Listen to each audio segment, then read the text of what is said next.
পানিতে টুইটম্বুর চারপাশ, যাতায়াতে ভোগান্তি বেড়েছে বন্যা কবলিতদের।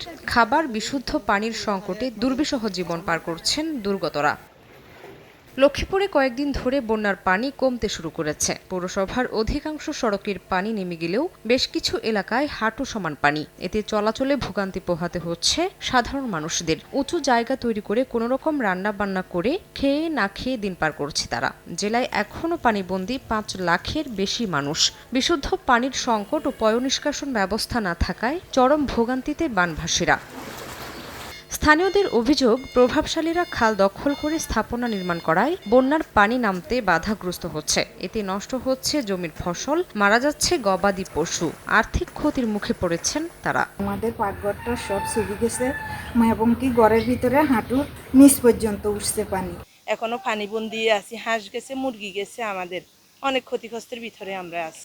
প্রশাসনের মাধ্যম থেকে এলাকাবাসীকে যদি একটু দেখে তাহলে মনে হয় যে ভালো হবে, কারণ অনেক মানুষ এখনো পানিবন্দী।